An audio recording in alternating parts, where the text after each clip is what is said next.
আমার সামনে ইনকিলাব মঞ্চের উপরে যে হামলা চালিয়েছে, আমাদের সাংবাদিক বন্ধুদের উপরে যেভাবে করে নারকীয় হামলা চালিয়েছে, তার তীব্র নিন্দা এবং প্রতিবাদ জানাই। এই সাংবাদিকতা হচ্ছে স্বাধীনতা চতুর্থ স্তম্ভ।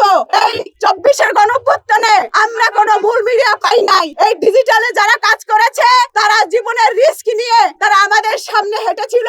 আমাদের এই নিউজ কার্যক্রম তারা জনতার কাছে বিশ্বের মঞ্চে পৌঁছে দিয়েছিল। আর মূলধারার মিডিয়া তারা ম্যাক্সিমাম মিডিয়া তারা দালালি করছিল। তারা আমাদের ভিডিও নিত, বক্তব্য নিত, কিন্তু কখনো প্রকাশ করতো না। এই ডিজিটালে যারা আছে, এই যারা ফেসবুক ইউটিউবার যারা আছে, সত্যিকারী দেশপ্রেমিক।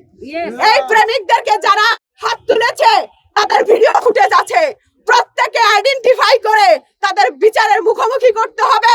আর ভবিষ্যতে যেন কোনো সাংবাদিক হাত না দেয়, সেই জন্য আমাদের কঠোর থেকে কঠোর আন্দোলন দিতে হবে। 12 তারিখ পার হওয়ার পর আমরা সারা বাংলাদেশ থেকে নেতাকর্মীদেরকে ডাক দিব এবং আমরা দুর্বার আন্দোলন গড়ে তুলব। আমরা শুধুমাত্র এই নির্বাচন যেন সুষ্ঠুভাবে হয়, এই দেশের মানুষ যেন তার সত্যিকারী অভিভাবক পায়, একটি রাষ্ট্র কাঠামো উন্নয়নের জন্য দেশের মানুষের স্বার্থে, জনগণের স্বার্থে, সার্বভৌমত্ব রক্ষার্থের স্বার্থে আজকে আমরা সহনীয় মাত্রায় রয়েছি। আমাদের ধৈর্যের বাঁধ যদি ভেঙে যায়, আপনাদের তিস্তায় আমরা চুবিয়ে মারবো, আপনাদের তিস্তার জলে আমরা চুবাবো, বুড়িগঙ্গায় আপনাদের চুবাবো, বুড়িগঙ্গার পানি দিয়ে আপনাদেরকে শরবত খাওয়াবো। আপনারা আমাদেরকে চিনতে পারেন নাই। আমরা হাসিনার গদি লাড়িয়ে আমরা সেইভাবে করে রাজপথ থেকে উঠে এসেছি।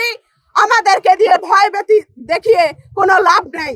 ইতিমধ্যে আপনাদেরকে একটি বার্তা দিতে চাই, মুঠোফোনে অনলাইনে বিদেশি নাম্বার দিয়ে হত্যার হুমকি আসতে শুরু করেছে। আমি রাজনীতি করব, সেক্ষেত্রে তুমি হস্তক্ষেপ করার কে? এটি আমার অধিকার, আমি রাজনীতি করব, আমি গণতন্ত্র চর্চা করব। আমার গণতন্ত্র চর্চার জন্য তুমি বাধা দেওয়ার কে?